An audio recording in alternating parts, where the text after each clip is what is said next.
Ma'am, can't sleep here. Seorang wanita muda bernama Alex, berbaring di tempat tidur, memandangi suaminya bernama Sean. Yakin bahwa dia tertidur lelap, dia diam-diam meninggalkan kamar, menjemput putrinya Madi, dan masuk ke dalam mobil. Namun, Sean bangun dan mencoba menghentikannya. Meskipun demikian, Alex tetap pergi. Perjalanan jauh hampir kehabisan bensin, Sean mengirim pesan kepada Alex menuntut dia kembali. Alex tidak dapat menghubungi temannya, jadi dia datang kepadanya dan meminta untuk bermalam dan gadis itu tidak keberatan. Namun, menyadari bahwa Ethan, pacar temannya itu, sudah memberitahu Sean bahwa dia ada di sana. Alex bergegas pergi, tidak memiliki tempat lain untuk pergi, jadi dia harus tidur di mobil. Sean terus-menerus mengirim pesan, tetapi Alex tidak akan kembali ke suaminya yang alkoholik. Alex terbangun karena suara seorang petugas polisi yang mengatakan bahwa parkir di sini dilarang. Karena mengetahui bahwa perempuan tersebut tidak memiliki tempat tinggal, petugas menyarankannya untuk menghubungi layanan sosial. Dia melakukannya karena ada banyak orang di sini yang mengalami situasi kehidupan yang sulit. Alex menjelaskan bahwa dia bukan tunawisma, tapi suaminya pecandu alkohol. Sean tidak pernah menggunakan kekerasan fisik, tapi dia sering berperilaku tidak pantas. Polisi tidak bisa menuntut Sean, menurut Alex, orang tuanya tidak akan membantunya juga, dia juga tidak punya pekerjaan atau pendidikan. Petugas balai sosial tidak dapat membantu Alex karena dia tidak dalam kesusahan, namun perempuan tersebut menasihatinya untuk menghubungi petugas kebersihan, di mana mereka membutuhkan pekerja terlebih dahulu. Alex pergi mencari ibunya yang juga tidak punya tempat tinggal. Paula melukis gambar dan menderita gangguan mental, hidup di dunia khayalan. Wanita itu menemukan pacar baru dan tidak ingin tahu masalah putrinya, tetapi setuju untuk duduk bersama cucunya sementara Alex diwawancarai. Alex datang ke layanan kebersihan, gadis itu diperkenalkan dengan tanggung jawabnya. Majikan hanya mampu menawarkan Alex shift 3 jam per minggu. Dia harus mulai bekerja hari ini, selain itu Alex harus membeli seragam produk pembersih dan segala sesuatu yang diperlukan, pada akhirnya dia bahkan tidak punya cukup uang untuk membeli makanan. Alex menelepon ibunya dan memintanya untuk menjaga Madi selama 3 jam lagi. Paula sepertinya tidak mendengarnya, membicarakan sesuatu tentang dirinya sendiri. Dia harus melakukan perjalanan jauh ke sini, bahkan jaringan seluler tidak ada. Alex harus membersihkan rumah mewah, pemilik rumah bernama Regina tidak senang karena petugas kebersihan terlambat, tetapi Alex meyakinkannya bahwa dia bisa membersihkan semuanya dalam 3 jam. Dia memulai tugasnya, secara berkala memeriksa ponselnya, tetapi masih tidak ada sinyal. Rupanya pasangan yang tinggal di sini sangat kaya. Wanita itu meminta untuk membuang semua makanan dari lemari es. Alex sangat lapar, tetapi dia menahan diri dan tidak makan apapun. Memasuki kamar anak-anak, gadis itu teringat hari-hari paling membahagiakan. Tiba-tiba Alex kehilangan kesadaran. Regina menyadarkannya kembali, bertanya apakah semuanya baik-baik saja. Maafkan aku, maaf sekali aku melewatkan sarapan pagi ini. Aku baik-baik saja, kata Alex. Regina membawakannya camilan di dalam air. Alex terkejut mengetahuinya. Regina dan suaminya sebenarnya tidak mempunyai anak, mereka berencana menjual rumah ini setelah selesai dibersihkan. Alex bergegas menemui putrinya ketika sinyal muncul, dia melihat 13 panggilan tidak terjawab dari Ibu Paula, sangat marah karena putrinya tidak menjawab panggilan dia. Alex tidak berencana untuk merawat cucunya terlalu lama, sehingga dia meminta Sean untuk menjemput Madi. Mendengar hal itu, Alex terkejut dan segera pergi ke rumah suaminya. Sean mengatakan bahwa Madi baik-baik saja, sementara putri mereka sudah tertidur. Alex ingat kebiasaan buruk suaminya. Sean meyakinkannya bahwa dia tidak minum hari ini. Dia juga mengatakan bahwa dia mencoba yang terbaik dan pergi ke terapi untuk menghilangkan kebiasaan buruknya. Alex tidak ingin tinggal di sini, karena ketika dia suaminya minum, dia menjadi agresif, tetapi dia tidak punya tempat lain untuk pergi. Sean memasak makan malam dan meminta istrinya untuk tidak meninggalkan putri mereka bersama Paula, yang jelas-jelas memiliki masalah kesehatan mental. Alex menolak makan malam, dengan mengatakan bahwa dia dan putrinya tidak akan tinggal di sini. Alex takut akan suaminya dan tidak yakin apakah Madi aman bersamanya. Sean mencoba meyakinkan istrinya untuk tetap tinggal.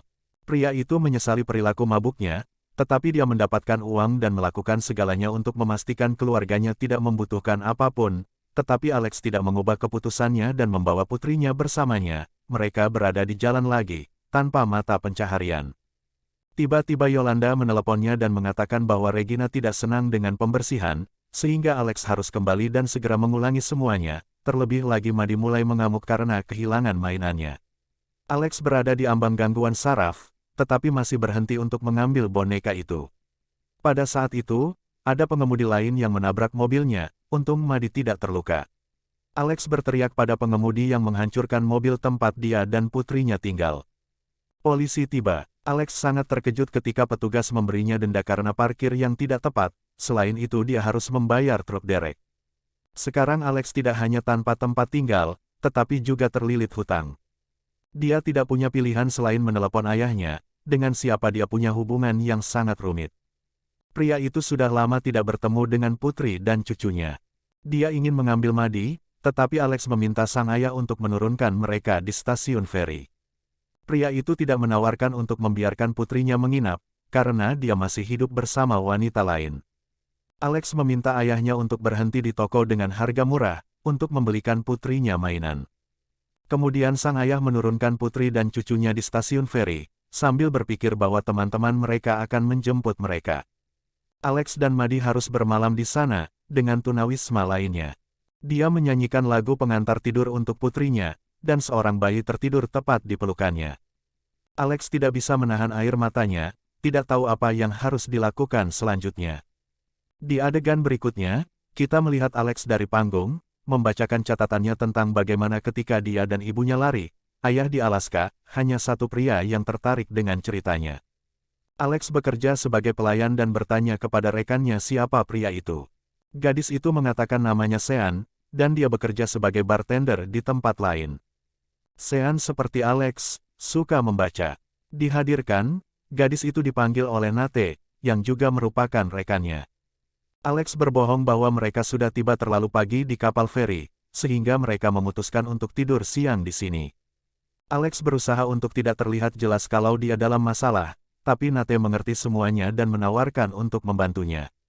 Alex akhirnya setuju, Nate mentraktirnya dan Maddie untuk sarapan, bercerita tentang putranya. Ternyata Nate baru saja bercerai, tetapi tetap menjaga hubungan persahabatan dengan mantan istrinya.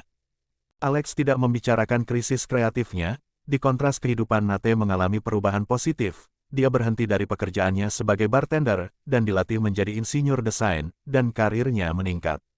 Alex menemukan beberapa panggilan tidak terjawab setelah berterima kasih kepada Nate, dia mengambil putrinya dan hendak pergi, Nate memberitahu Alex bahwa dia bisa meneleponnya kapan saja.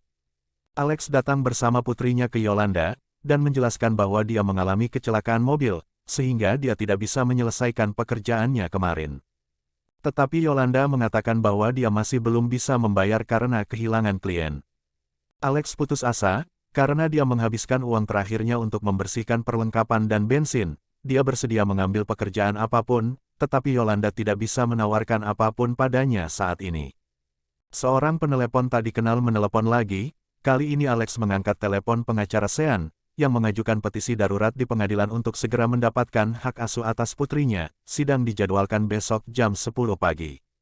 Alex terkejut dan beralih ke pekerja sosial, gadis itu harus segera mencari tempat tinggal, jika tidak putrinya akan diambil darinya. Satu-satunya hal yang pekerja sosial bisa tawarkan Alex, tempat di tempat penampungan bagi korban kekerasan dalam rumah tangga. Dia ragu, itu ide yang bagus, karena Sean tidak pernah memukulnya. Namun Alex dan putrinya datang ke tempat penampungan, dia disambut oleh Denise, yang berjanji bahwa mulai sekarang dia dan putrinya akan selamat. Alex melihat banyak perempuan lain dengan anak-anak yang masing-masing menderita karena suaminya. Denise menunjukkan kepada Alex dan Maddie kamar mereka, yang ternyata bersih dan luas.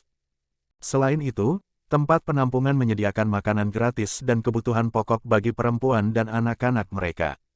Kebutuhan tetangga membawakan banyak mainan untuk Maddie. Alex tidak percaya bahwa orang asing begitu baik kepada mereka, tampaknya hidup menjadi lebih baik sekarang. Alex dan putrinya memiliki atap di atas kepala mereka, yang berarti dia memiliki kesempatan untuk memenangkan kasus pengadilan keesokan harinya. Alex mengetuk pintu tetangganya untuk mengucapkan terima kasih atas mainannya. Namanya Daniel, dan dia tinggal di sini bersama putranya yang berusia 7 tahun. Putri Alex hampir berusia 3 tahun. Daniel diberitahu bahwa dia sedang melakukan ekstensi bulu mata untuk membuka salon di masa depan. Alex meminta teman barunya untuk meminjaminya beberapa pakaian yang cocok untuk pengadilan yang akan datang pada jam 10 pagi. Alex dan putrinya telah tiba di gedung pengadilan. Maddie sangat merindukan ayahnya. Alex terkejut melihat Sean dalam setelan bisnis, dan seluruh keluarganya berkumpul di sana untuk mendukungnya. Alex memahami bahwa peluangnya untuk memenangkan kasus ini adalah tipis. Sean mengatakan bahwa dia hanya ingin putri mereka hidup dalam kondisi normal dan tidak membutuhkan apapun. Di sidang pengadilan, pengacara Sean menyerahkan tuntutan tertulis kepada Alex dari sang suami. Hakim bertanya kepada Alex mengapa dia mengambil putrinya dari ayah sahnya tanpa memiliki tempat tinggal atau mata pencaharian. Alex mengatakan bahwa dia dan putrinya tinggal di tempat penampungan korban kekerasan dalam rumah tangga. Hakim menganggap ini aneh karena Alex tidak pernah menghubungi polisi. Pengadilan mengabulkan permintaan Sean untuk hak asuh darurat atas Maddie. Sidang berikutnya akan berlangsung dalam seminggu. Hakim memberitahu Alex bahwa dia punya waktu 7 hari untuk meyakinkan pengadilan bahwa dia mampu mengasuh anaknya. Untuk saat ini, Alex hanya bisa melihat putrinya di hadapan seorang pendamping. Alex berjanji pada Maddie bahwa dia akan segera membawanya kembali, sementara gadis itu akan tinggal bersama ayahnya. Melihat Alex kesal, Daniel mencoba menghiburnya dengan mengatakan bahwa dia pasti akan mendapatkan putrinya kembali. Daniel pernah mengalami situasi yang sama ketika pengadilan memberikan hak asuh atas putranya kepada mantan suaminya. Alex sudah mempertanyakan apakah dia melakukan hal yang benar dengan meninggalkan Sean, sebagai dia bukan ayah yang buruk, kecuali ketergantungan alkoholnya. Selain itu, Sean tidak pernah menggunakan kekerasan fisik, dia hanya bertindak tidak memadai. Daniel percaya bahwa Alex melakukan hal yang benar, karena keadaan hanya akan bertambah buruk. Alex tidak tahu apa yang harus dilakukan sekarang. Menurut pendapat Daniel, Alex harus mulai berjuang sekarang untuk Maddie. Alex ingat Regina yang belum membayarnya untuk pembersihan itu karena Regina dia kehilangan pekerjaannya. Daniel menyarankan agar Alex pergi ke wanita itu sekarang untuk membayarnya di rumah mereka. Melihat makelar barang tak bergerak menunjukkan rumah itu kepada klien, Alex dan Daniel berpura-pura mereka hanya ingin melihat rumah. Regina tidak ada di sana. Rumah itu berkilau dengan kebersihan, semua berkat Alex, sementara semua orang terganggu. Daniel mencuri kartu nama Regina dengan nomor teleponnya dan dokternya.